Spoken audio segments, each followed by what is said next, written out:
안녕하십니까. 차구영 목사입니다. 오늘은 로고스 성경대학 75강 진리를 알라 75번째 말씀을 함께 나눕니다. 말씀의 지혜와 지식과 영감이 함께 공유되기를 바랍니다. 74강에서는 왜 예수를 믿어야 하는가, 그리고 예수를 믿는 사람들의 그 믿음 생활이 왜 힘들게 가는가, 왜 믿음이 계속 성장하지 않고 견고하지 않고, 그리고 하나님과 깊은 영적인 관계를 잘 유지하지 못하고 시험 들고 실족하고, 그리고 넘어진 다음에는 왜 일어나지 못하는가. 시험 들어서 교회를 떠나면서 예수까지 떠나고, 그래서 오히려 세상 사람들보다 더 교회를 잘 알지도 못하면서 안다, 예수를 알지도 못하면서 내가 안다, 신앙생활이라는 걸 알지도 못하면서 나도 예수 믿었었다, 교회 다녔었다, 옛날에 나 직분도 있었다, 이러면서 오히려 더 예수 믿는 사람들 앞에 장애물이 되고 방해자가 되는 그런 모습들을 보면서 지난 74강에서 예수 믿는 기초를 심도 있게 다뤘습니다. 오늘은 이어서 조금 더 다루도록 하겠습니다. 그래서 74강과 75강 오늘 강의를 잘 들으면, 여러분 옆에 꼭 성경책 놓고 또 노트도 놓고, 그리고 이 로고스 성경대학의 강의는 90분 강의입니다. 근데 지금 한 80분 그 정도에서 끝나고 있는데, 어쨌든 우리가 로고스 성경대학은 90분 강의를 하려고 합니다. 자, 그러면 지난 시간에 예수를 믿는 것이 예수 믿는 사람의 목적이 아니라고 그랬죠. 그죠? 그러니까 예수 믿는 사람이 예수를 믿는 것, 이것이 목적이 되면 어떤 일이 일어나느냐. 사람들마다 예수 믿는 게 다르죠. 그죠? 환경이 다르죠. 사람이 다르죠. 또 어떤 사람은 기독교 집안에 있는 사람이 있고, 어떤 사람은 불교에서, 어떤 사람은 회교에서, 어떤 사람은 천주교에서, 어떤 사람은 무속에서 이렇게 예수를 믿고 오는 사람들이 있습니다. 그러니까 예수 믿는 상황이 각각 다르고, 그리고 예수 믿는 사람들의 그 믿음의 목표가 무엇이냐, 복이냐, 구원이냐, 영생이냐, 이런 부분에 대해서 각각 다르기 때문입니다. 그래서 내가 지금 어떤 상황에서 예수를 믿는 줄이나 알아? 내가 지금 어떻게 이 고통을 딛고 예수 믿는 거 아냐고 이렇게 막 따지기도 하고 그러는 거죠. 그러니까 사실은 우리의 그 전도에서 예수 믿고 구원 받으세요라고 하면 사실은 안 됩니다. 이건 사실 어떻게 보면 예수 믿고 구원 받는다라고 하는 것은 복음의 가장 원초적인 그런 질문이고 답이겠지만, 사실은 이게 마귀 전략에 넘어가는 겁니다. 예수 믿고, 너 예수 믿었냐? 나 믿어. 그럼 너 구원 받은 거야. 너 예수 믿고 예수님을 주라고 불러? 나 예수님을 주님이라고 불러. 그러면 고린도전서 12장 3절에 성령으로 아니하고는 예수를 주시라 할 자가 없어. 그러니까 너 지금 예수님을 주님이라고 했으니까 너 성령 받은 거야. 성령으로 한 거야. 그러니까 성령을 또 받을 이유가 없어. 이렇게 이론적으로 막 설명하면서 예수 믿는 장애들이 참으로 많이 옆에 도사리고 있는 겁니다. 그래서 이 신앙 생활을 하다 보면 그리스도 앞에, 그러니까 우리가 그리스도에게로 가는데, 그리스도에게로 가기 전에 우리 앞에 한 그리스도인이 있다는 겁니다. 그러니까 그리스도에게로 가는데 우리 앞에 한 그리스도인을 경유하여 그리스도에게로 가는 겁니다. 그러니까 우리 앞에 있는 그리스도인이 누구냐? 어떤 사람이냐? 복음을 아는 사람인가? 진리를 아는 사람인가? 하나님을 만난 경험이 있는 사람인가? 그리고 구원의 확신이 있는 사람인가? 예수를 믿는데 성령 받은 사람인가? 성령으로 예수를 알고 성령으로 예수를 믿고 성령으로 예수에게로 나를 인도해 주는 사람인가? 이게 굉장히 중요한 겁니다. 그래서 내 앞에 있는 그리스도인이 나를 그리스도에게로 인도하는데 이 사람이 날라리면 우린 예수를 알 수가 없는 겁니다. 그러니까 내 앞에 있는 그리스도인이 진짜 그리스도인이어야 합니다. 그러면 예수를 만나는 게 아주 쉽고 바로 믿을 수 있는 겁니다. 바로 만날 수 있는 겁니다. 그러나 편향되고 그리고 외식적이고 어떤 종교인을 만나면 종교인이 되는 겁니다. 저도 제가 예전에 미국에서 몇 년 살았는데 그 미국에서 이제 공부한다고 하면서 처음에 미국에 갔을 때 그 사람들을 보면 저는 이제 부흥회 때문에 다녔고 유학한다고 이제 미국에 가서 살았죠. 저는 이제 목표가 공부하는 것이었고 학위를 받는 일이었죠. 그래서 마침내 학위를 받았죠. 학위를 한번 받으니까 그 다음에 목회학 박사를 받았는데 그 다음에 또 이게 이 길이 열리면서 신학 박사도 받게 됐고 그래서 목회학 박사를 먼저 받고 이건 시카고에서 한 겁니다. 트리니티에서 했고요. 그 다음에 이제 그 캘리포니아 유니버시티에서 이제 신학 박사를 받고 그러다 보니까 또 이제 필리핀에 선교 활동을 하다가 거기서 교육학 박사까지 받게 돼서 하다 보니까 학위를 3개 받게 됐죠. 근데 이 미국에 이민 오는 사람들이나 이런 사람들을 보면 공항에서 그 사람을 픽업한 사람, 그 사람이 누구냐에 따라 공항에서 만난 사람이 누구냐에 따라서 그 사람과 함께 그 길을 가는 겁니다. 그러니까 페인트공이 픽업을 나오면 그 사람이 페인트업으로 가는 거고 제과점에 있는 사람이 나오면 제과점 쪽으로 슈퍼마켓 사람이 나오면 슈퍼마켓 쪽으로 캐셔부터 뭐 짐꾼으로부터 뭐 이렇게 가는 길을 보는 겁니다. 어쨌든 그리스도를 만나기 전에 내 앞에 한 그리스도인이 있다는 겁니다.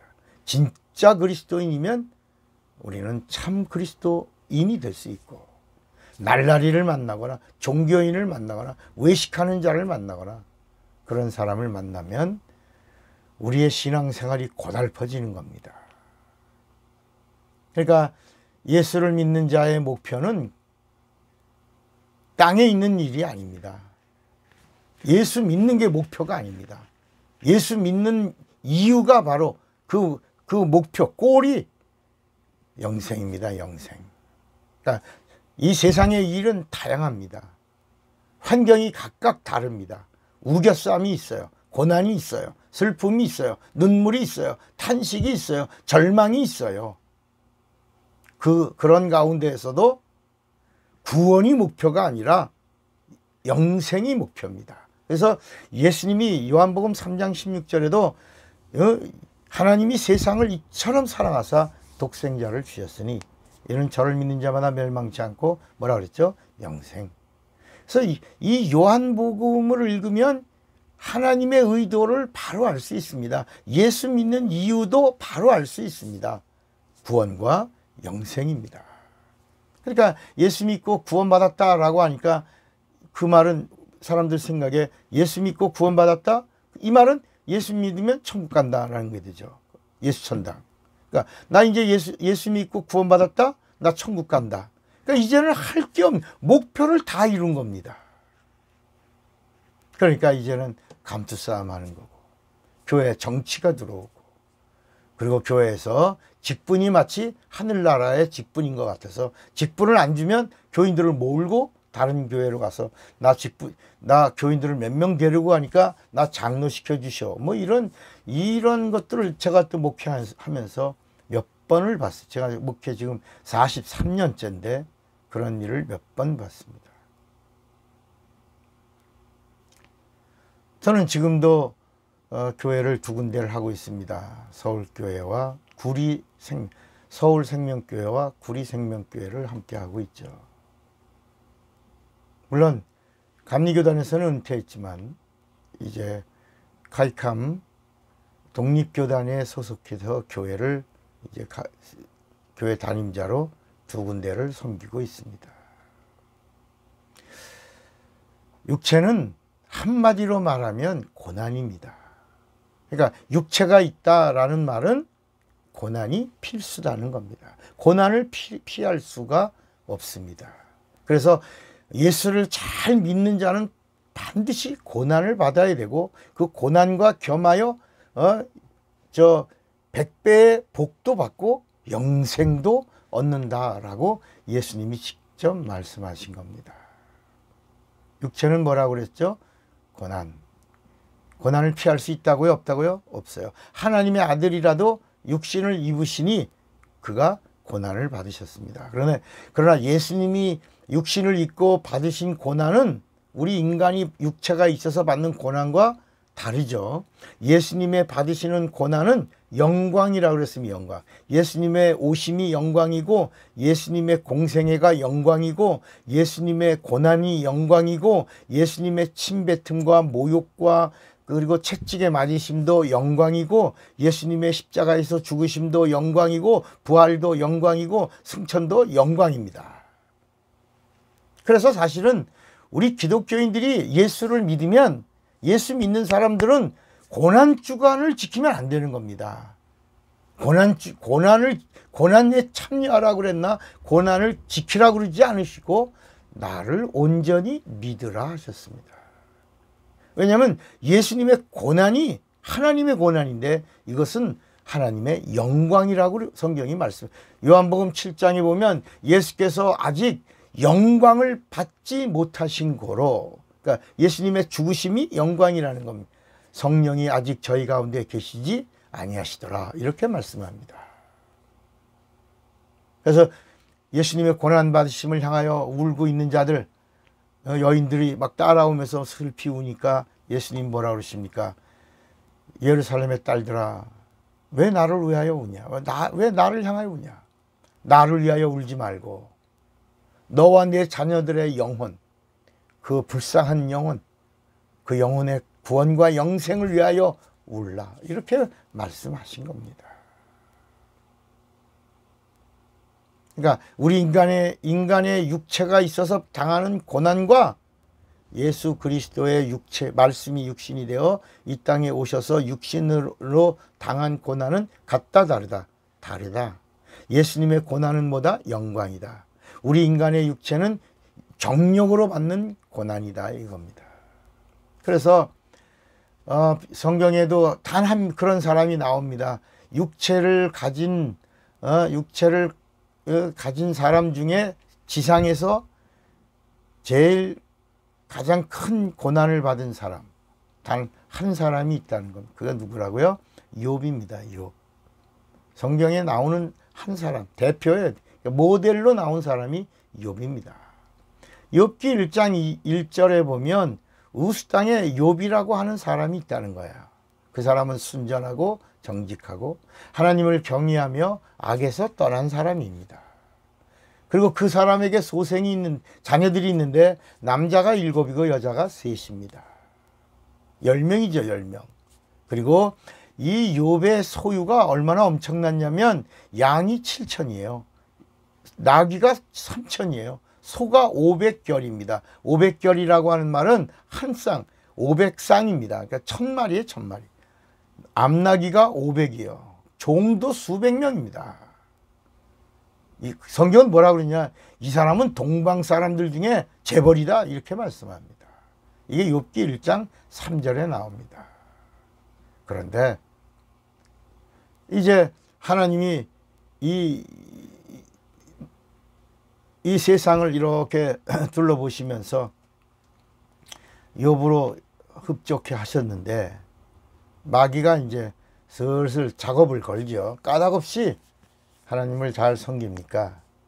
재산이 많아서 하나님을 경외하고 하나님 앞에 하나님을 잘 섬기는 거죠. 아니다. 이 성경이 우리에게 말씀해 주는 것은 재산이 있다고 하나님을 잘 섬기고 물질이 없다고 하나님을 못 섬기는 거 아니다는 거죠. 그 예를 욥을 통해서 말씀하는 겁니다. 그래서 마귀가 욥을 치는 겁니다.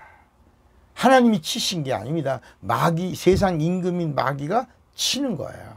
그러니까 물질을 치는데 하루아침에 그의 재벌이라고 하는 걸 무너뜨리는 겁니다. 하루아침.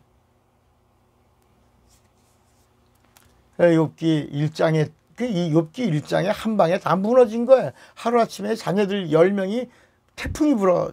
태풍도 마귀가 태풍을 일으킨다 그러면서 태풍을 일으켰는데 집이 무너지면서 그 아래에 있는 자녀들의 10명이 압사해서 죽습니다. 하루아침에 일어나는 겁니다. 재산이 다 날아가고 다 뺏기고 종들도 다 죽고 나가 보고자만 두는 거야. 나만 살아서 와서 주인님께 보고하나이다. 그런데 욥기 1장 21절에 욥이 말합니다. 내가 모태에서 적신이 나왔사온즉 또한 적신이 그리로 돌아올지라. 주신 자도 하나님이요 취하시는 자도 하나님이시니 하나님의 이름이 찬양을 받으소서. 하나님 찬양 받으소서 하고 이 모든 일에 욥이 범죄하지 아니하고 하나님을 향하여 어리석게 뭘 안 했다고요? 원망하지 않았다. 그러니까 육체와 이 환경과 재산 때문에 하나님을 섬기는 것이 아니라는 거. 그런 거 없어도 하나님과의 관계는 순전하게 할 수 있는 게 인간이라는 것입니다. 그런데 그가 또 절망 가운데 또 육체의 부스럼, 이제 그 감각 없는 병이 최고의 피부병이 문둥병인데 그게 이제 아마 문둥병인지 뭔지는 모르지만 감각이 없는 이 피부병으로 고통을 받습니다. 막 육체가. 근데 그 일에 대하여 그의 아내가 말합니다.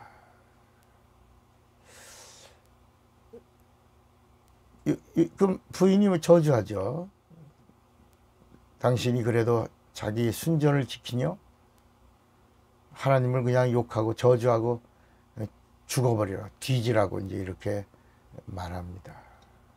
그래도 욥이 범죄합니까? 안 합니까? 욥이 입술로도 범죄하지 않았다. 그리고 또 그 전에도 또 그 고난과 고통 속에서도 욥기 보면 욥이 어리석게 하나님을 향하여 원망하지 않았죠. 근데 욥기 2장 10절에 보면 그 자기 부인에게 하는 말이 있어요. 이 그대의 말이 어리석은 여자 중 하나의 말과 같도다. 우리가 하나님께 복을 받았은즉 재앙도 받지 아니하겠느냐.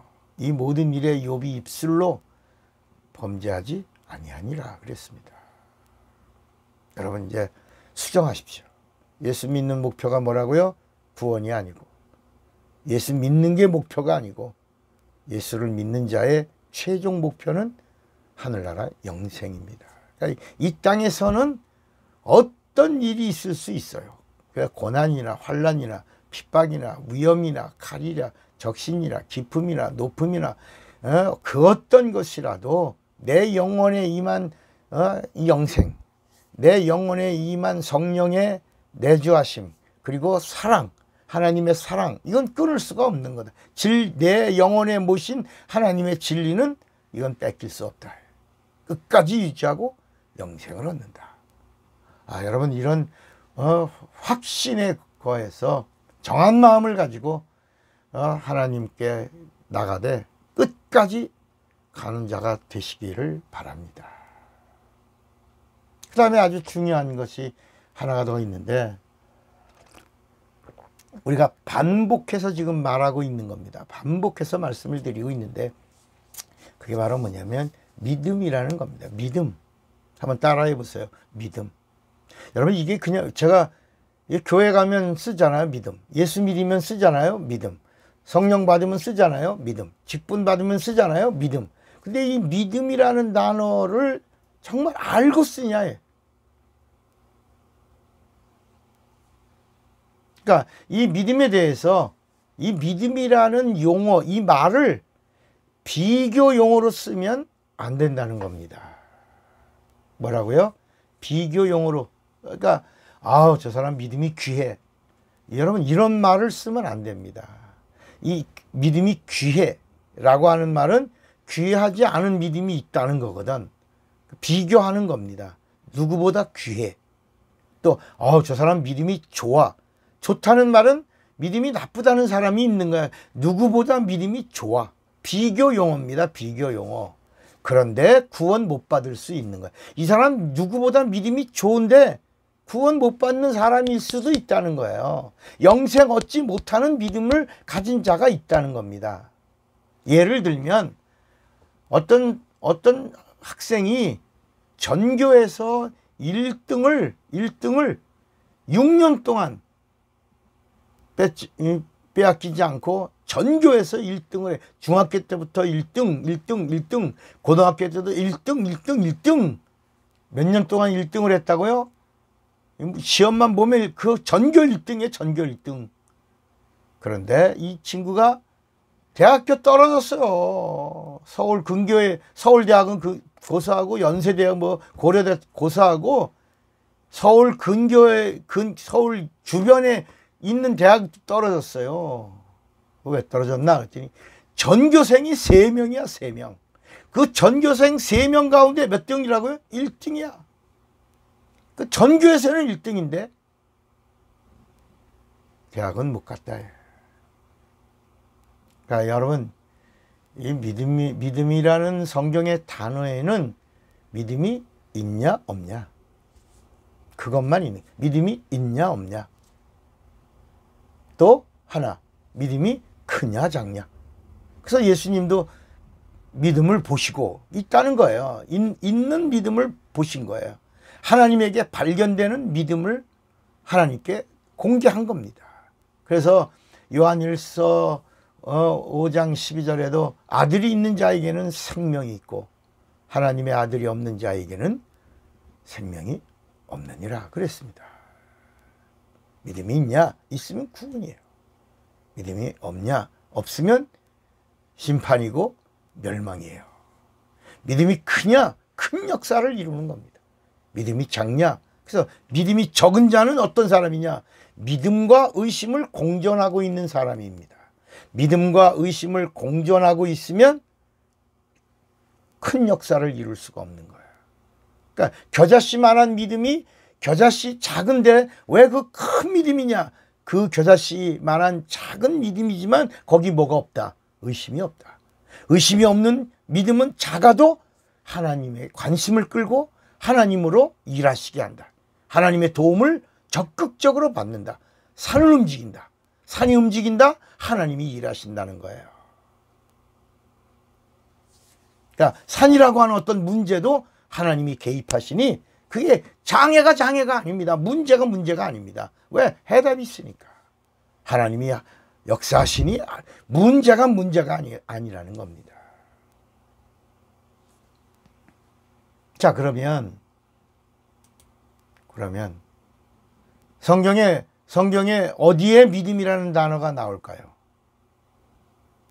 구약과 신약으로 봅시다. 어디에 믿음이라는 단어가 나옵니까? 그러니까 여러분, 성경 전체에 나오지. 자, 그럼 구약에 믿음이라는 단어가 나옵니까? 없습니다. 없습니다. 믿음이라는 단어가 있습니까? 어디? 신약에부터 시작이 됩니다. 그러니까 믿음이라는 단어가 어디서부터 출발하냐? 신약에서부터 출발하는 것. 굉장히 중요한 겁니다.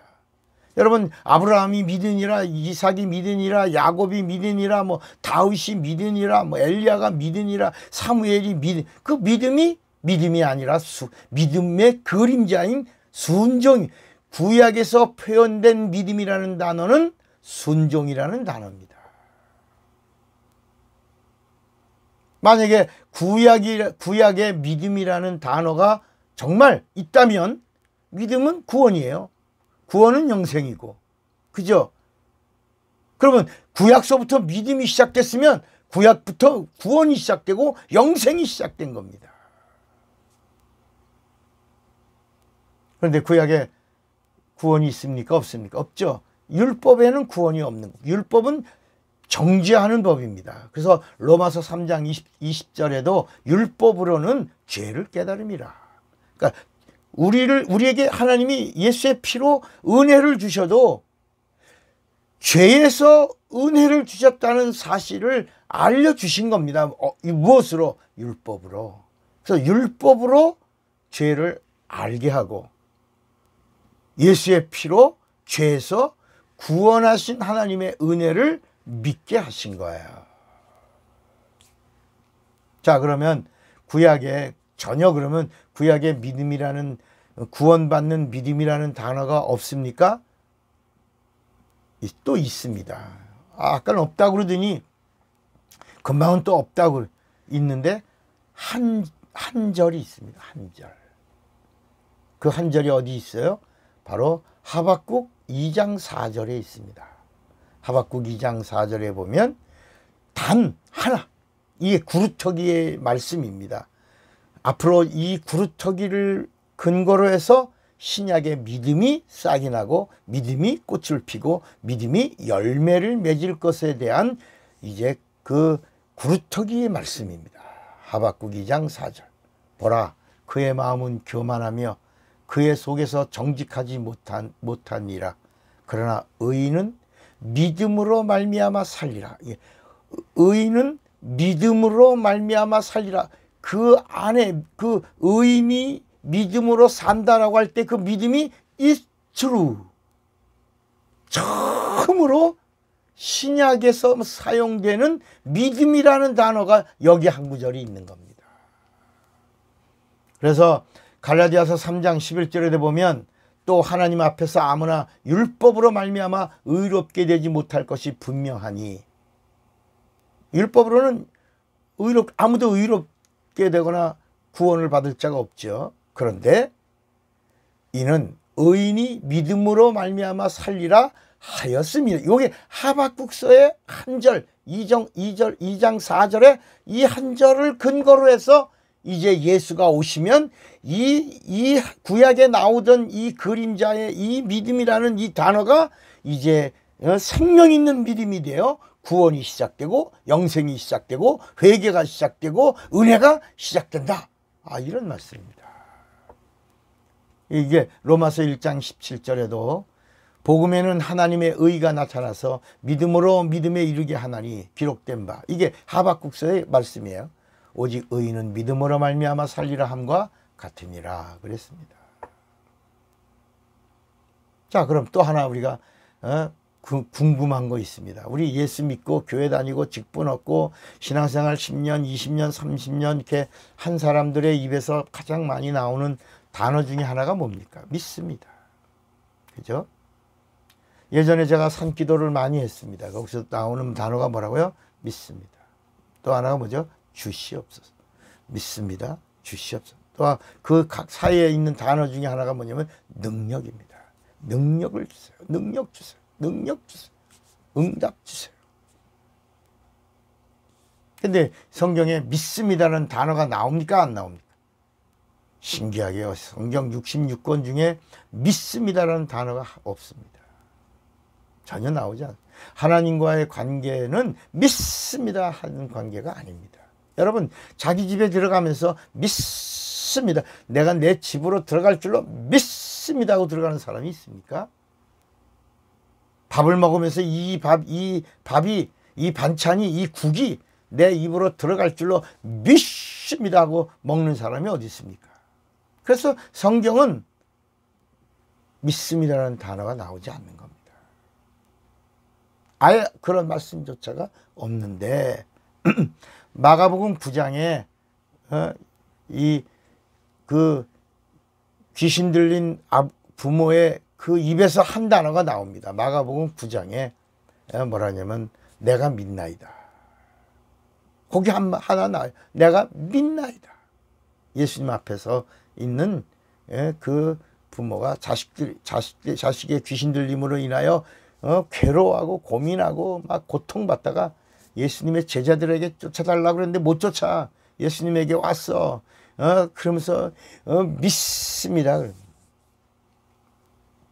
그러면서 뭐라 그러냐면 그 다음 단어가 믿습니다라고 하는 말은 믿음이 없는 것을, 믿음이 없다, 믿음이 없는 걸 도와주소서. 그러니까 믿습니다라는 말은 믿음이 없음을 말하고 있는 겁니다. 믿음이 없기 때문에 믿습니다, 믿나이다 하는 겁니다. 자, 그럼 여기서 우리가 다시 또 점검해야 되는 것이 뭐냐면 구약과 신약의 관계입니다. 이게 성경이 함께 구약과 신약이 있어서 성경이 됐으니까 사람들은 이 말씀의 권위를 다 동일하게 보는 겁니다. 근데 그렇게 보면 안 된다는 것. 제가 성경을 100독 이상을 하면서 이걸 깨달은 것은 또 이 구약과 신약의 말씀을 가지고 제가 이제 부흥회를 1000군데를 다녔습니다. 물론 이 보통 일반 부흥 강사들은 일생 동안 목회하면서 1000교회 부흥에 갈 수가 없습니다. 사실입니다. 이건 팩트예요. 1000교회 부흥회를 갈 수 있는 사람이라면 그건 굉장한 사람입니다. 저는 1000교회 이상을 갔던 목사입니다. 그리고 그 1000교회 이상을 부흥회 갔는데 구약 성경을 한 번도 펼친 적이 없습니다. 또 바울의 서신을 한 번도 펼친 적이 없습니다. 여러분, 이게 진실입니다. 저는 마태, 마가, 누가, 요한에 있는 말씀만 가지고 1000교회 이상을 다닌 거예요. 그런데 제가 1000교회 이상을 다닐 수 있었던 것은 바로 어린이 부흥회 때문이에요. 교사 강습회 때문이, 여름 성경학교 때문이었습니다. 그래서 교사 강습회, 어린이 부흥회, 또 교사 세미나, 철야기도, 인도 뭐 이런 일일 부흥회 이런 것들을 하다가 보니까 1000교회 이상을 다니게 된 거죠. 그런데 그때마다 부흥회를 간 것은 전부 신유 집회입니다. 제가 부흥회 갔을 때 그 도로변에 이제 제가 가면 뭐 차구영 목사 대구에 오다, 뭐 전주에 오다, 광주에 오다, 막 이런 거 동네에 써붙이지 않습니까? 거기 막 소경의 눈을 막 169명이나 눈뜨게 하고 능력 있는 종이 오다, 뭐 이런 프랜카드들을 제가 많이 봤어요. 그때는 뭐 프랜카드를 이렇게 볼 때 167명, 뭐 250명 뭐 이렇게 써 있었지만 뭐 그건 지금까지 제가 소경이 눈 뜬 거 쉬어본 건 뭐 한 500명. 500명까지 당신은 안수하고 눈을 뜬 다음에 당신은 470번째입니다. 눈을 떴습니다. 그리고 나는 만났네, 나 이렇게 했죠. 그러나 이제 500명까지 쉬고는 이제는 안 쉽니다. 언제나 하나님의 말씀은 동일하고 하나님의 약속은 동일합니다. 믿는 자들에게는 이런 표적이 따르리니 저희가 내 이름으로 귀신을 쫓아내며 새 방언을 말하며 뱀을 집으며 무슨 독을 마실지라도 해함을 받지 아니하며 병든 사람에게 손을 얹은즉 나으리라 그랬습니다. 그러니까 예수를 알고 믿는 자에게, 그리고 성령으로 알고 믿는 자에게는 동일한 능력, 동일한 약속의 성취가 이루어진다는 겁니다. 그래서 마가복음 16장 20절에도 그 사도행전을 한 절로, 마가복음 16장 20절은 사도행전 27장을 한 절로 요약했습니다. 제자들이 두루 나가 말씀을 전파할세. 주께서 함께 역사하사 따르는 표적으로 말씀을 확실히 증거하시니라. 그러니까 사도행전은 성령행전입니다. 마가복음 16장 20절은 주님이 승천하신 이후에 부활하시고 승천하시고 이후에 성령 받은 제자들이 예수의 증인으로 예수를 증거할 때 성령이 어떻게 역사하셨는가 따르는 표적으로 말씀을 확실히 증거하셨다. 그러니까 어쩌다가 일어나는 일은 기적입니다. 이건 세상의 언어입니다. 미라클. 세상의 언어인 미라클. 기적이고, 예수 믿는 자가 성령을 받고 성령과 동일하게 동역자가 되어 하나님의 일을 할 때 나타나는 그 미라클, 성령으로 이루어지는 미라클, 이것은 표적과 기사와 이적인 것입니다. 그래서 예수 믿는 사람은 기적이라는 단어를 쓰지 않고 성경에 있는 대로 이적이라. 기적이라는 단어는 세상 사람들이 쓰는 미라클 용어입니다. 그러나 예수 믿는 사람들이 성령과 함께 사용되어지는 언어는, 그 미라클은 이적과 기사와 표적. 이것은 어쩌다가 일어나는 게 아니라 하나님이 일하시면 언제나 어디서나 동일하게 손을 얹은 즉 나으리라. 성령으로 이루어지는 미라클, 기사와 이적과 표적인 것입니다.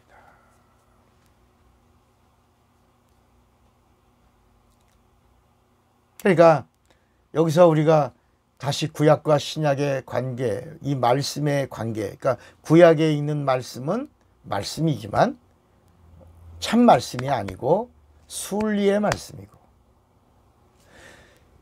마태, 마가, 누가, 요한복음에 나오는 예수님의 입에서 나오는 말씀은, 이 말씀은 참 말씀이고 진리의 말씀입니다. 영생의 말씀이고, 그리고 이제 사도행전부터 사람들의 입에서 또 나오는 이런 말씀들은 다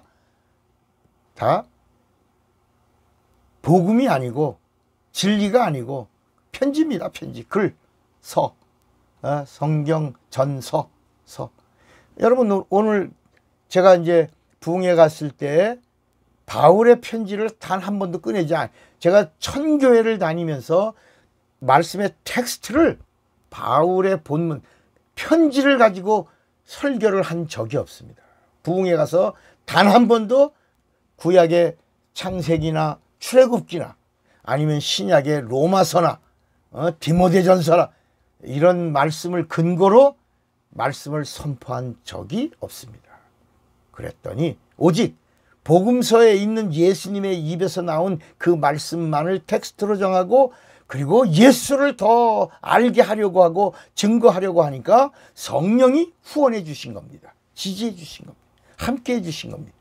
생각나게 하고 알게 하고 깨닫게 하고 영감도 주시고 권능도 주셔서 예수의 사건이 일어난 겁니다. 그래서 예수께서 너희가 나를 믿으면 내가 한 일을 저도 할 것이요, 성령이 오시면 이보다 더 큰 일도 하리라, 이렇게 말씀하신 겁니다. 그러니까 구약과 신약의 관계는 비유와 실상입니다. 모형과 실상입니다. 순리와 진리의 차이입니다. 그래서 구약에는 모형이 있어서, 구원이 있어도 그 모형이라는 겁니다. 병고침이 있어도 모형이라는 것입니다. 그래서 한 사람만, 이스라엘 땅에 문둥병자가 많아도 나만 한 사람만 문둥병에서 깨끗함을 받은 겁니다. 그 사람이 어떻게 받았냐? 하나님의 말씀을 하나님으로 대했을 때, 그리고 끝까지 순종했다. 7번 순종이라고 하는 말은 일곱은 완전수입니다. 그러니까 온전한 말씀에 순종한 나아만이 요단강에서 씻었을 때, 끝까지 순종했을 때 하나님이 개입하셨다. 도와주셨다. 그래서 어린아이와 같이 문둥병자가 고침을 받으면서 깨끗해졌다. 그래서 그 말씀을 예수님도 말씀하신 겁니다. 야, 이게 이스라엘 팔레스틴 그 땅에 문둥병자가 한둘이었겠느냐? 얼마나 많았냐?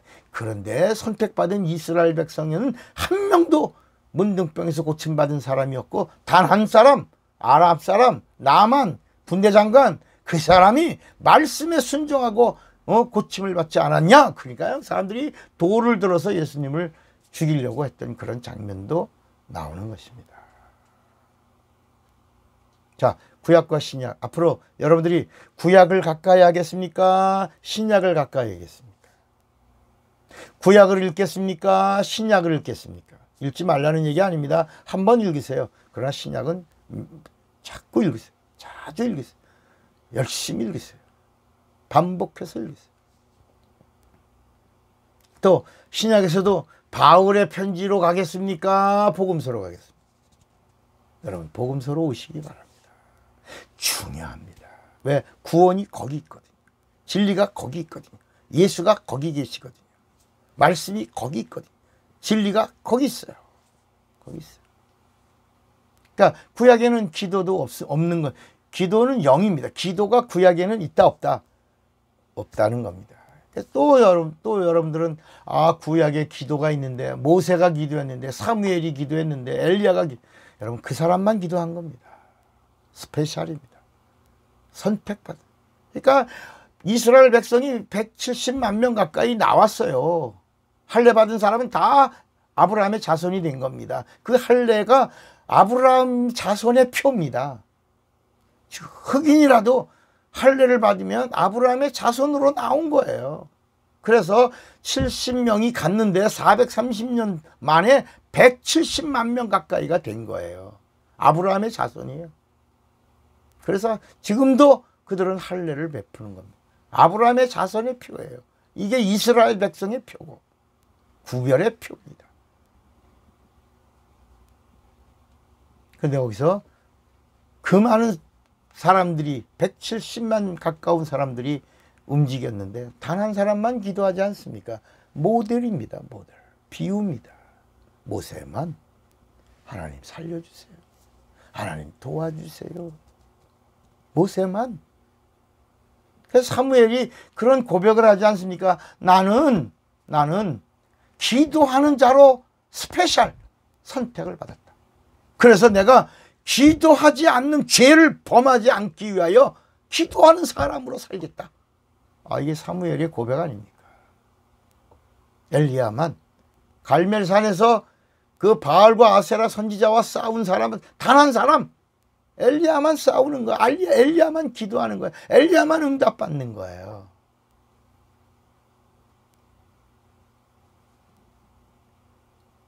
그래서 구약은 선택, 신약은 낳으신 자녀.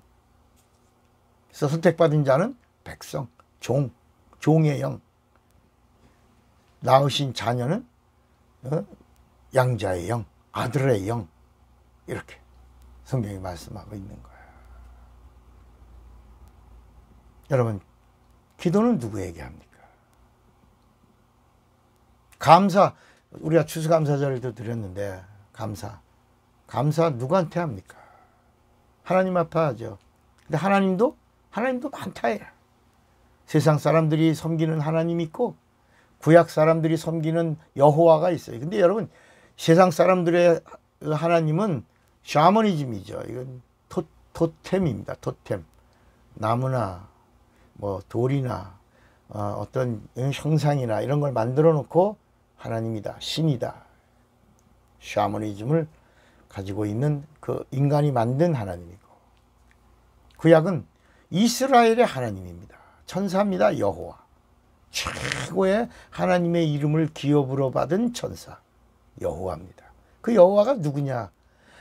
참 하나님이 이 땅에 오시기 전에 나를 보내신 하나님이 오신다. 그래서 구약 성경 39권의 내용이 나를 보내신 하나님 오신다. 그게 여호와의 외침이에요. 여호와. 이는 여호와의 말이니라. 그 여호와의 말의 핵심이 뭐냐? 하나님이 오신다는 거예요. 그게 무슨 얘기야? 여호와도 하나님이에요. 여호와도 하나님이에요. 신이에요. 여호와, 나를 보내신 내가 하나님인데, 이스라엘의 하나님인데, 나는 하나님이 보낸 하나님이다. 그래서 여호와의 이름 다음에는 엔젤, 사자라는 단어가 꼭 있는 겁니다. 여호와의 사자가. 영어로 말하면 엔젤. 이렇게 나옵니다. 그래서 여러분 한번 성경이 있으면 사도행전 7장 54절, 53절, 54절을 보면 율법은 모세가 여호와로부터 받았는데 모세가 천사로부터 받지 않았냐. 그런데 너희가 천사로부터 받은 율법을 가지고 여호와로부터 받은 율법을 가지고도 지키지 아니하였도다. 그렇게 말합니다. 여러분 갈라디아서 3장 19절에도 율법이 뭐냐? 범법함을 인하여 더한 것이라. 천사의 중보의 손을 빌어 베푸신 것인데 약속하신 자손 예수가 오기까지만 있을 법이 아니냐. 이렇게 나옵니다. 그러니까 율법은 천사가 가지고 온 건데 참신 하나님 예수가 오시기 전까지만 있는 법이다. 그분이 오시면 율법이라는 건 복음과 진리 안으로 들어간다. 무릎 꿇어버린다. 삼켜버린다. 아마 오늘 이 말씀을 듣는 사람들이 그동안 궁금해하고 있다가 오늘 이 말씀을 들은 무릎을 탁 치면서 아하 그렇구나. 야 그렇구나. 깜짝 놀라는 사람도 있을 겁니다. 제가 35년 동안 부흥회 다니면서 수많은 교회들을 깨우치는데 이렇게 한 획을 걷던 사람입니다. 기도 누구에게 합니까? 하나님에게 하는데 예수님이 오셔서 기도는 이 기도를 가르쳐 주신 거야. 예수님이 가르쳐 주신 기도. 예수에게도 하는 게 아닙니다. 여러분 기도 예수에게 하는 것도 아닙니다. 예배도 예수님에게 하는 게 아닙니다. 감사도 예수님에게 하는 게 아닙니다. 누구에게 합니까? 사람들은 예수님이 받으시는 거. 예수님이 받으신다는 그런 말씀이 없습니다. 예수님이 오셔서 내가 기도를 가르쳐 주겠다. 누구에게 하는지도 가르쳐 주겠다. 어떻게 기도하는 방법도 가르쳐 주겠다. 그러면 하나님이 들으신다. 하나님이 들으시는 기도. 하나님이 들으시면 응답이 있다. 반드시 응답이 있다. 들으신 즉 응답이 있고 우리가 기도한 즉 들으시고 들으신 즉 응답이 있느니라고 말씀하고 있습니다. 요한일서에 말씀하죠. 그 기도가 누구에게 하냐? 나를 보내신 하나님이, 그분이 하나님 아버지다. 그러니까 여러분 그리스도인이란 말은, 우리가 크리스찬이란 말은, 기독교인이란 말은 세상 종교, 세상 모든 종교가 다 하나님 믿습니다. 이거 인정하셔야 됩니다. 그러니까 무신론자는 있다 없다 없는 겁니다. 무신론자는 난 무신론자야. 무신론은 없는 거. 우리 인간도 신입니다. 요한복음 10장 46절에 하나님이 우리 인간도 하나님으로 지었어요. 천사도 하나님으로 지었어요. 그래서 요한복음 10장에 뭐라 했습니까? 내가 너희를 신이라 하지 아니하였느냐. 내가 너희를 신이라 하였다. 그 성경은 폐하지 못하나니 하나님의 말씀을 받은 자들을 신이라 하였거든.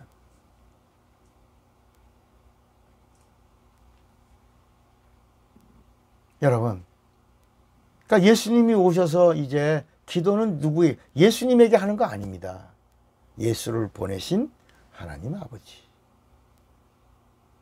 그분에게 하는 겁니다. 아버지에게.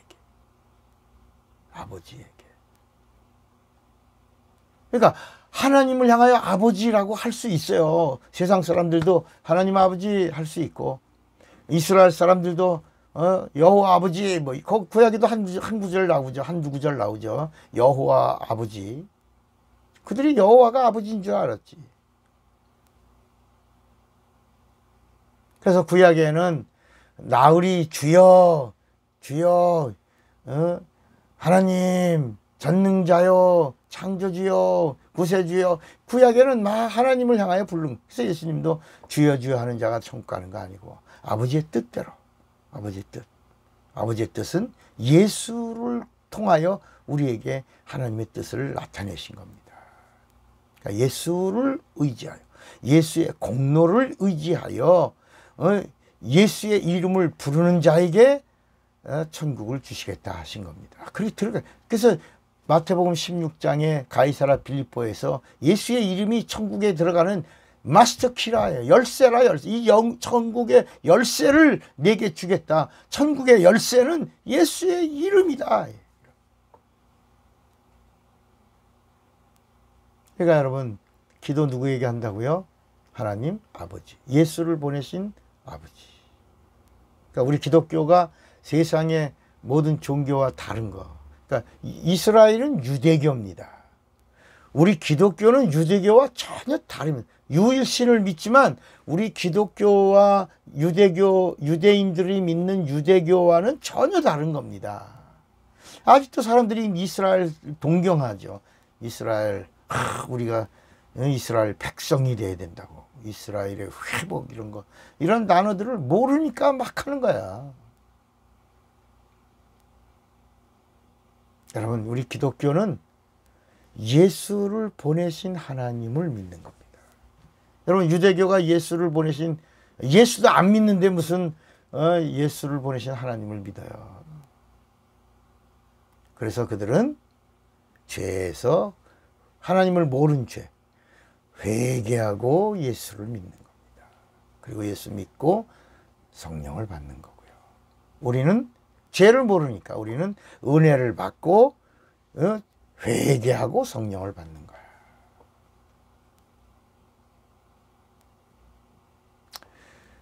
정말 우리가 복음을 알면 얼마나 믿음의 성장이 아름답게 이루어질 수 있겠습니까?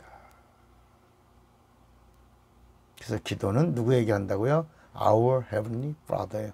아버지에게. 그럼 아버지에게 하려면 하나님을 아버지라고 한번 불러보세요. 아버지. 해보세요. 아버지. 한 번만 더 해보세요. 아버지. 근데 하나님을 아버지라고 부를 수 있는 자는 누구예요? 자녀여야 돼요. 자녀. 그러니까 자녀만이 하나님을 향하여 아버지라고 부르요. 예수님도 나는 하나님의 아들이라고 그랬잖아요. 아들이기 때문에 하나님을 아버지라고 불렀고, 하나님 아버지 이름이 뭐예요? 여러분, 하나님 아버지 이름이 뭐예요? 아바예요. 아바. 아바라는 말이 아빠라고 하는 말이 아닙니다. 아버지라는 말은 보통 명사고, 아바라고 하는 이 단어는 유일한 고유명사입니다. 하나님 아버지의 이름은 뭐예요? 아바입니다. 아바. 그래서 이 아바는 누가 부르냐? 하나님의 자녀만이 아바라고 부르는 거야. 어떤 사람들은 예수님이 아바를 아빠라고 그래. 그럼 여러분, 예수님이 다른 때는 한 번도 하나님을 아바라고 아빠라고 안 하다가 십자가에서 죽으실 때 아빠 나 죽어요. 나 지금 원대로 살려줘. 이렇게 아빠 그렇게 하셨나요?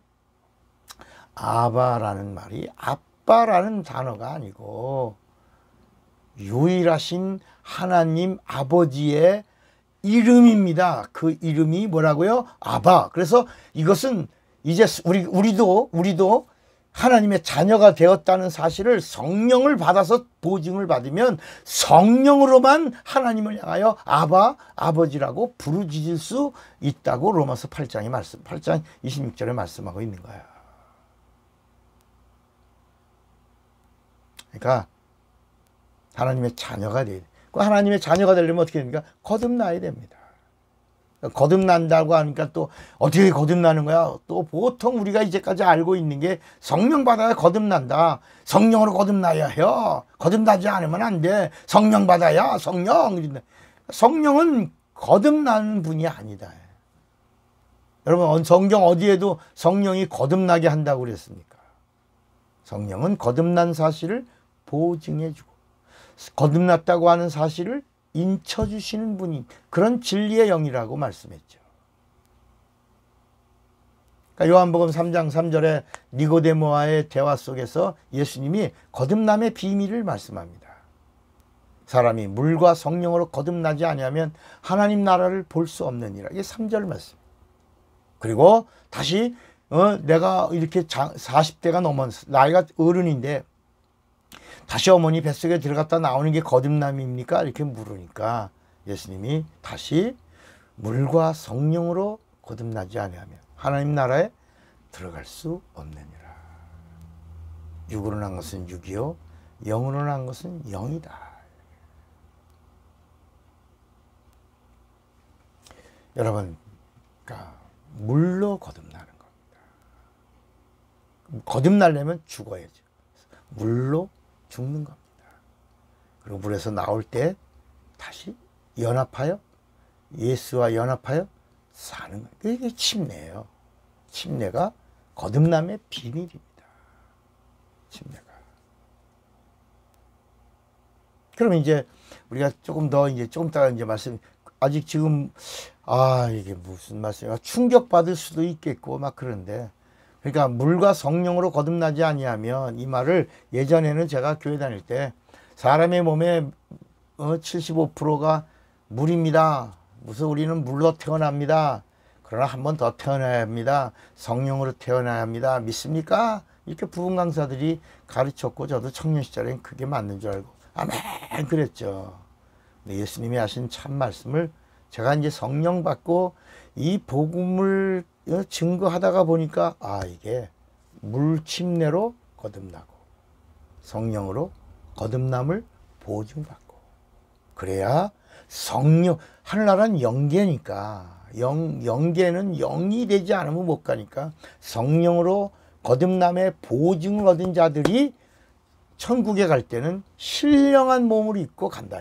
이걸 부활이라.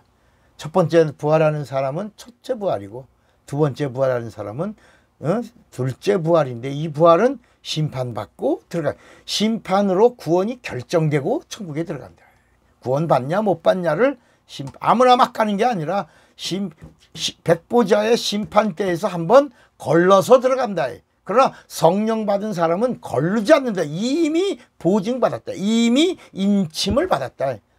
그래서 거듭남의 보증을 얻은 자는 그냥 바로 부활하고 바로 천년왕국 누리고 바로 천국에 들어간다. 여러분, 그러니까 이제 기도 누구에게 한다고요? 하나님 아버지. 우리가 추수감사절 같은 거 드렸는데, 우리가 감사하는 예물을 드립니다. 예물 누가 받는 거예요? 예수님이 받아요? 아니에요. 하나님 아버지가 받아야 돼요. 그러니까 가장 시급한 게 바로 뭐냐면, 예수 믿는 사람은 침례 받아야 되고, 침례 받아서 거듭나야 되고, 거듭난 사람은 반드시 예수님의 명령대로 성령 받아야 되고, 성령 받아서 거듭남과 자녀됨의 보증을 받아야 되고, 그래서 자녀가 돼야 비로소 성령으로 하나님을 향하여 뭐라고 불러요? 아바라고 부를 수 있고, 자녀는 후사요, 자녀는 상속자예요, 기업을 이을 자예요. 그래서 영광과 존귀를 얻는 자로 참여할 수 있게 된다는 겁니다. 그러니까 감사도 누구에게 하는 거예요? 예수님에게 하는 게 아니라 누구에게? 하나님 아버지에게 하는 겁니다. 그러니까 우리가 감사하는 예물을 드려도 하나님 아버지에게 드릴 수 있는 자가 되어야 된다. 하나님 아버지가 받으시. 그 응답도 누가 주는 거예요? 하나님 아버지가 응답을 주시는 거예요.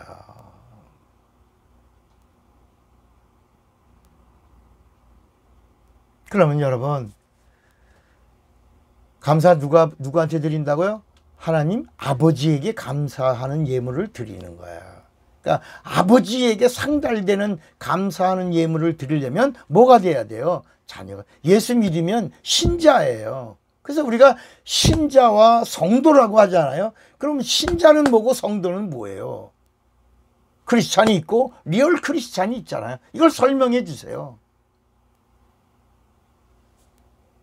여러분, 고린도 교회에도 고린도전서 1장 2절에 보면, 고린도에 있는 하나님의 교회, 곧 그리스도 예수 안에서 거룩하여지고 성도라고 부르심을 입은 자들과, 또 각 처에서 우리의 주, 곧 저희와 우리의 주 되신 예수 그리스도의 이름을 부르는 모든 자들, 그래서 예수의 이름을 부르는 신자들과 예수 믿고 성령 받아서 거룩해진 성도들이 고린도 교회 안에 있었다.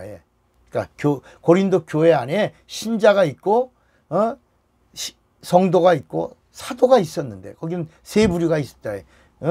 신자와 성도와 사도. 그런데 여기서 이게 오늘날 한국 교회의 분포던데, 이 성도가 많으면 교회가 영적으로 가고 신자가 많으면 인본주의로 간다는 겁니다. 영파가 많아요, 영파가.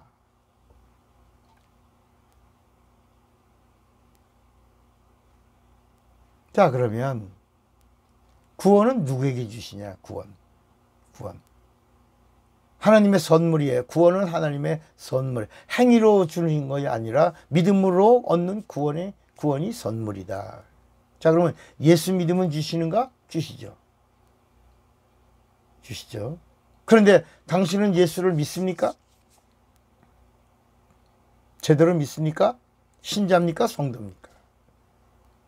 침례 받았습니까? 세례 받았습니까? 세례는 천주교의 의식이고 침례는 복음입니다. 예수님의 계명입니다. 자, 그러면 이거 궁금하죠? 침례가 복음입니까? 의식입니까? 침례가 진리입니까? 아니면 어느 교단의 교리입니까? 침례가 생명입니까? 아니면 어떤 형식 속에 있는 의식입니까? 이거 아주 중요한 거죠. 아, 세례가 있는데 무슨 또 침례를 뭐 또 설명하는 거야? 뭐 이럴 수 있죠. 침례. 저도 감리교 목사였으니까 목사님들하고 공부하다가 어느 날 침례의 비밀을 알게 된 겁니다. 침례가 이게 복음이에요. 침례가 복음이에요. 침례가 진리예요. 그러니까 이게 이제 조금만 더 들으세요. 조금만 더 있으면 이게 이 설명을 들으면 무릎을 탁 칠 거예요. 아, 왜 침례가 복음이며 왜 그런가? 저도 이거 알고 난 다음에 같이 공부하던 목사님들을 데리고 저 제천강가에 가서 이제 물가를 찾다가 올라가다가 거기까지 간 거예요. 가서 이제 자갈밭에서 무릎 꿇고 이제 세례받은 목사들이요 다. 그래서 기도하고 세례받은 목사가 이제 침례를 또 어떻게 주는지를 모르니까 그냥 침례를 이렇게 아무개 목사는 죽었노라. 아무개 목사는 내가 예수의 이름으로 침례를 주노라. 그러고 이렇게 주고 죽었노라. 그래서 이거 언제 물에서 나오는데 모르니까 침례교에서는 이렇게 뉘었다가 일어나게 하는데 저는 그런 걸 한 번도 본 적이 없고 그래서 그냥 물속에 이렇게 놓다가 좀 있다가 이 목사님이 나오려고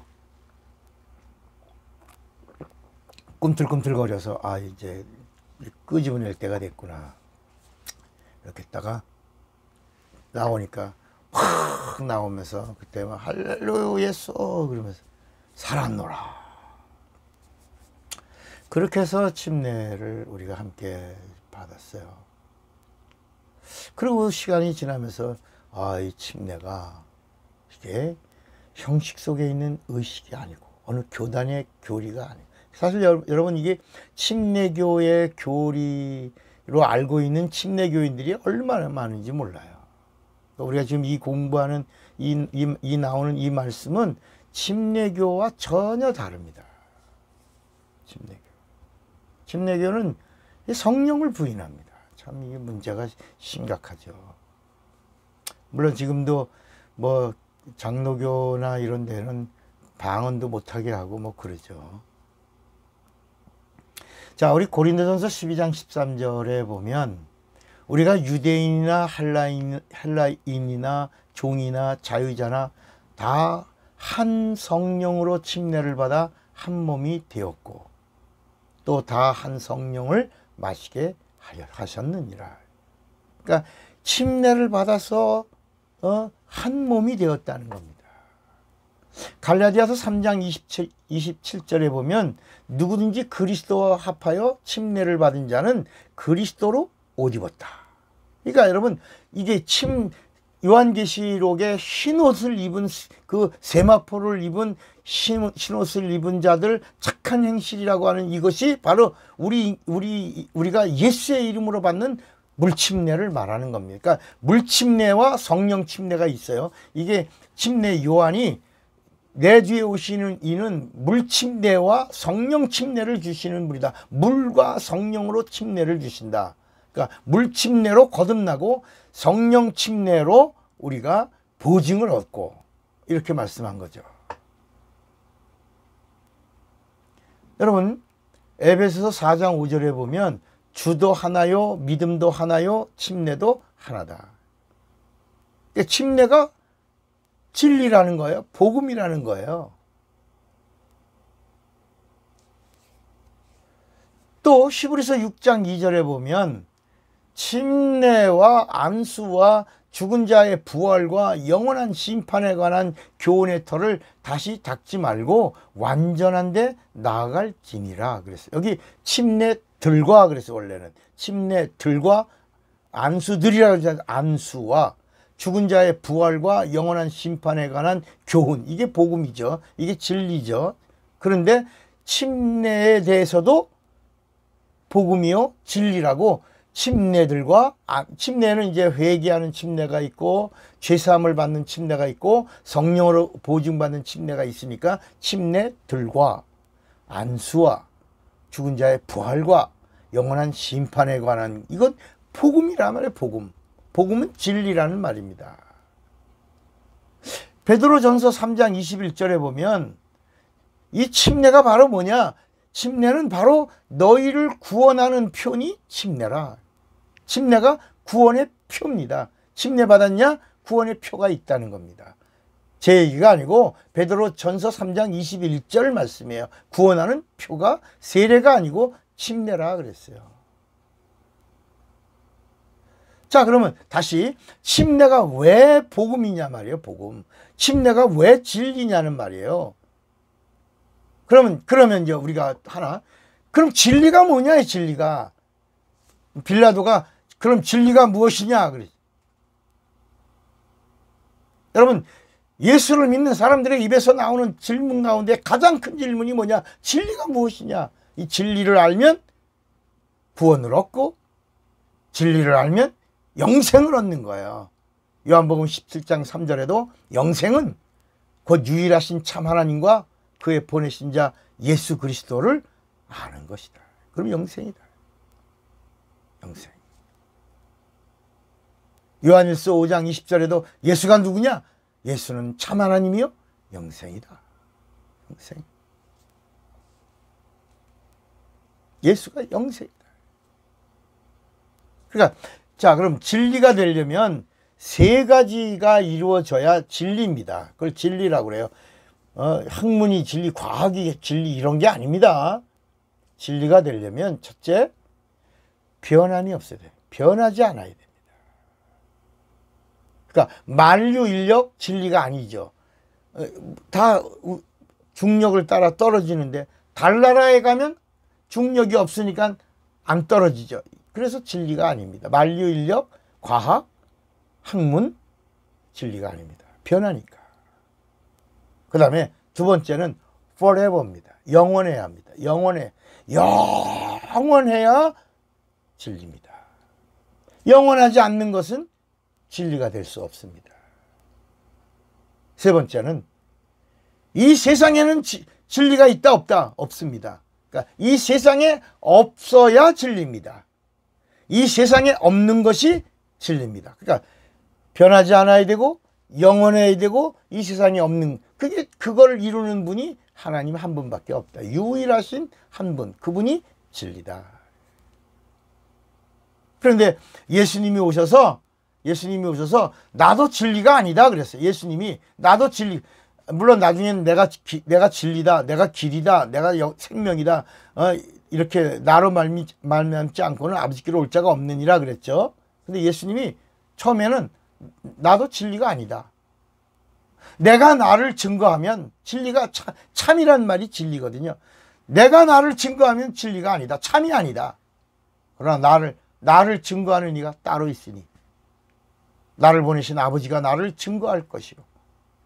또 내가 가면 내 다음에 보혜사 진리의 영이 오셔서 그 진리의 영이 오셔서 나를 증거하시면 그 진리 증거가 참이요.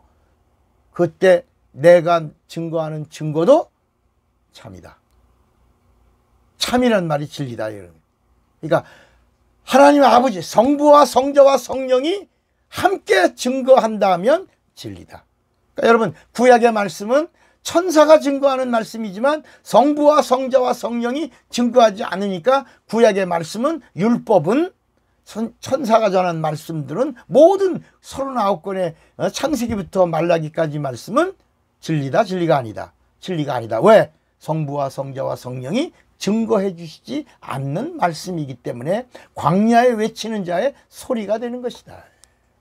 그래서 그 말씀으로는 구원을 받을 수도 없는 거고, 그 말씀으로는 치료도 받을 수 없는 거고, 그 말씀으로는 하늘나라 갈 수가 없는 것이고, 그 말씀으로는 죄사함 받을 수 없는 거고, 그 말씀으로는 귀신을 드러낼 수도 없고 귀신을 쫓을 수도 없다. 그래서 구약에는 귀신의 이야기가 안 나온다.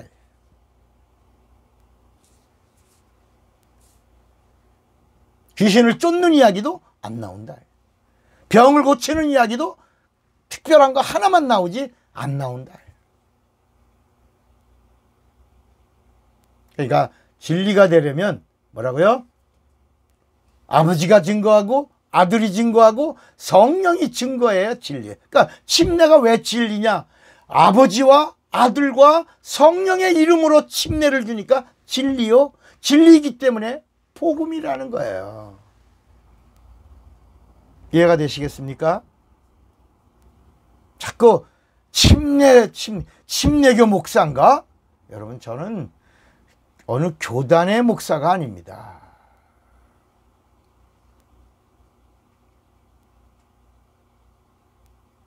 그러니까 침례는 누구 이름으로 한다? 예수의 이름. 그래서 사도행전 마태복음 28장에는 아버지와 아들과 성령의 이름으로 침례를 주고, 그리고 뭐 제자도 삼아라, 가르쳐 지켜라, 가르쳐 지키게 하라 그랬어요. 그러니까 제가 지금 가르쳐 지키게 하는 일을 하고 있는 겁니다. 성령으로 영감 있게. 그래서 진리이기 때문에 복음. 그래서 사도행전에 보면 침례받는 일들이 나옵니다. 거기 3,000명, 4,000명, 5,000명이 막 예수 믿고 난 다음에 막 침례를 받는데 예수의 이름으로 침례를 받으니라. 사도행전 19장에도 예수의 이름으로 침례를 받고 예수의 이름으로 성령을 받아요. 예수의 이름은 성부와 성자와 성령의 이름이에요. 하나님의 아버지 이름이 예수예요? 하나님의 아들의 이름이 예수예요? 내 이름으로 보낼 성령, 성령의 이름이 예수예요. 성부와 성자와 성령의 이름이 예수예요. 그 예수의 이름으로 침례를 받으니 침례가 복음이요 진리요 참입니다. 그래서 예수의 이름으로 침례 받으면, 이걸 믿음으로 받으면 구원을 받는 거예요. 근데 의식으로 받으면 심판을 받고 구원이 결정되는 거야. 그래서 여러분, 침례가 얼마나, 믿음으로 침례를 받으면 첫째 부활에 참여할 자가 되는 겁니다. 그리고 나서 뭘 받으면? 성령 받으면. 그러나 침례를 의식으로 받으면, 아 그런가 봐, 뭐 이렇게 의식으로 침례를 받으면 우리가 받은 침례가 이게 진리요 복음이기 때문에 이것에 대하여 반드시 심판을 받고 구원이 결정되는 겁니다.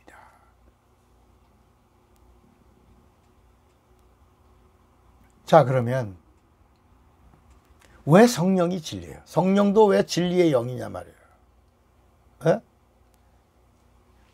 여러분, 뭐라고 요한복음 16장 13절에 예수님이 뭐라고 말씀하셨냐면, 그러나 진리의 성령이 오시면, 진리의 성령이 오시면 그가 너희를 모든 진리 가운데로 인도하시리니 그가 자의로 말하지 않고 오직 듣는 것을 말하시며 장래일을 너희에게 알리시리라.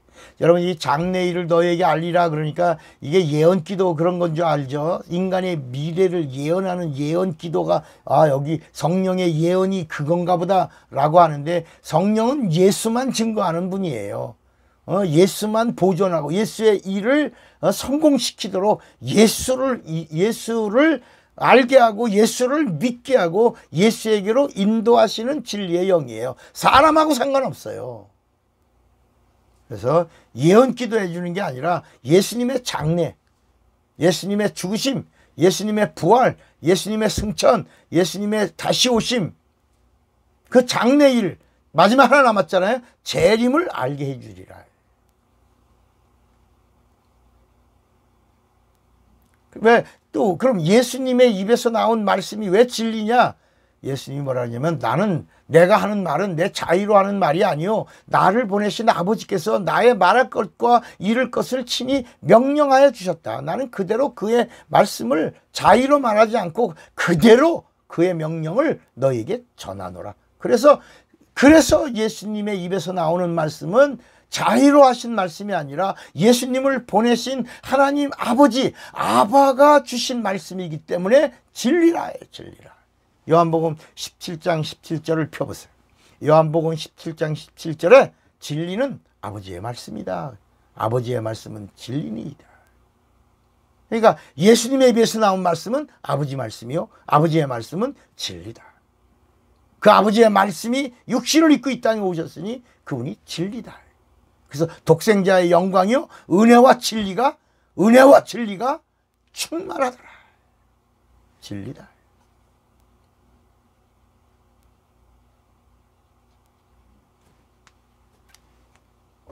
사랑하는 여러분,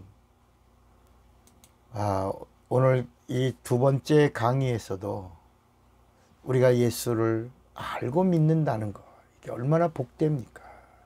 야, 우리가 예수 믿으면 구원 주시지. 잘못하니까 죽기 전에 예수 믿는 사람들, 그거 여러분 확증이 안 된 겁니다.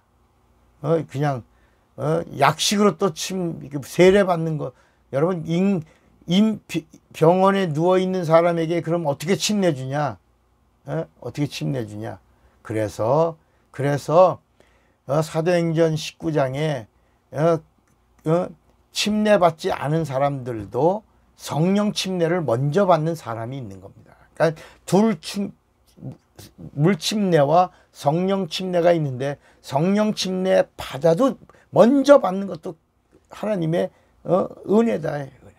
물론 은혜 위에 은혜가 성령 받는 건데 성령을 먼저 받고 그 중에서도 이제 건강한 사람들, 저들이 성령을 받았으니 어찌 예수의 이름으로 물침례 주는 것을 금하리요 하고 성령 먼저 받은 사람들이 물침례도 받습니다.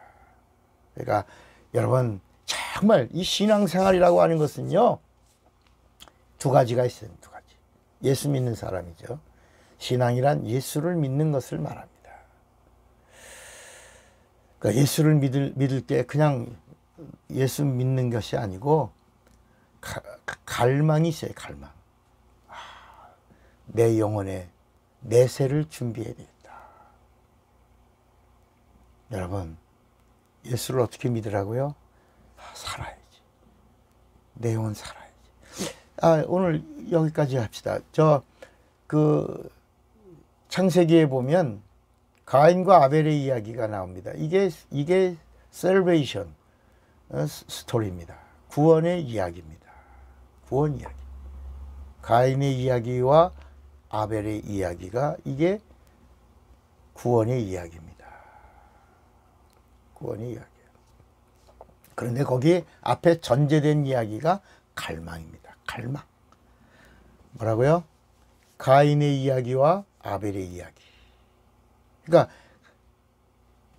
아벨의 이야기에는 하나님의 생명이 어디에 있다? 피에 있다. 그러니까 아벨은 최초로 인간 가운데 하나님의 생명이 피에 있다는 걸 본 자예요. 뭐 농산물을 드렸는데 뭐 하나님이 안 받으시고 양의 피를 드렸더니 하나님이 그런 이야기를 한 게 아니고 salvation 스토리예요.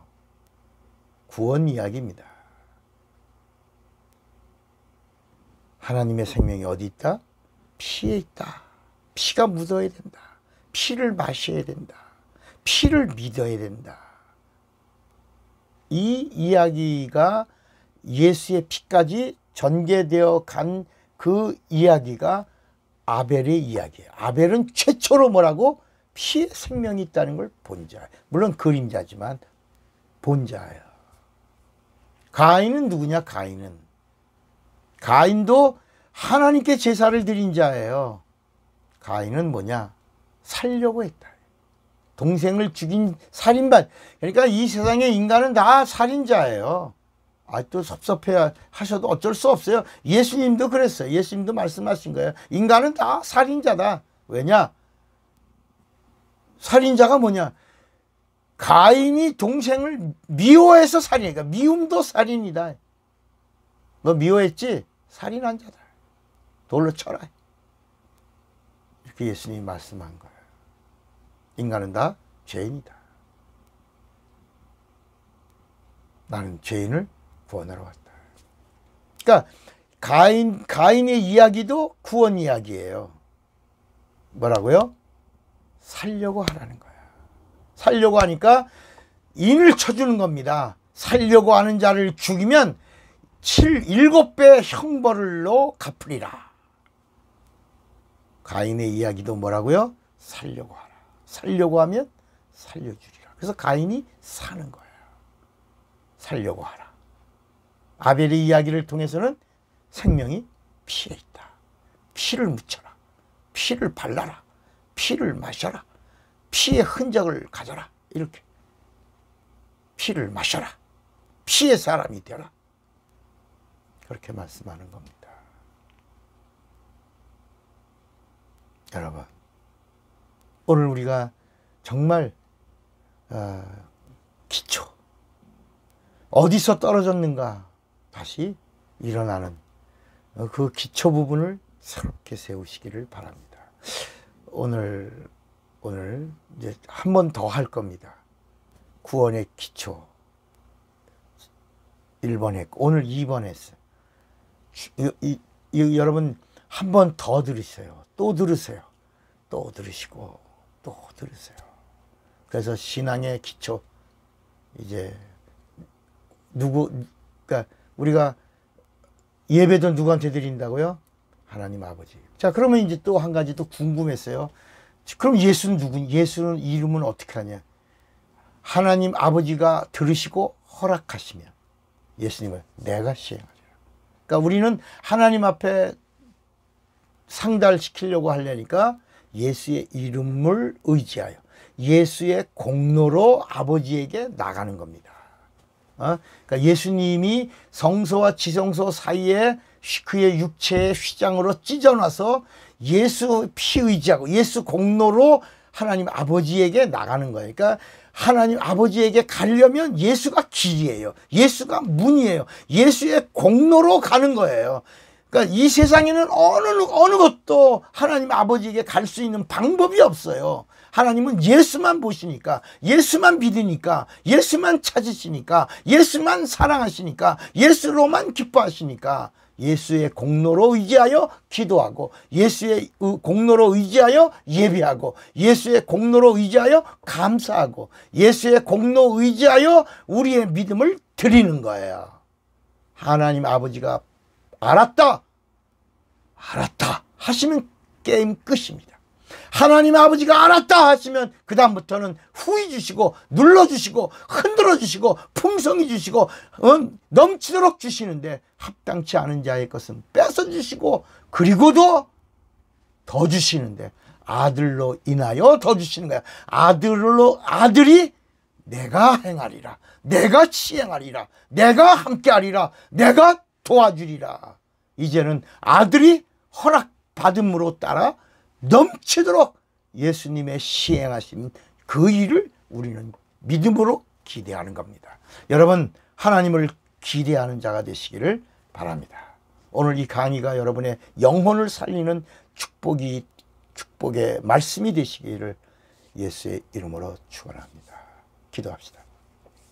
하나님 아버지, 맹목적으로 무조건 믿습니다 하는 자가 아니라 알고 믿고 그리고 가진 자로서, 하늘을 가진 자로서 땅을 덤으로 누리는 자가 되게 하옵소서.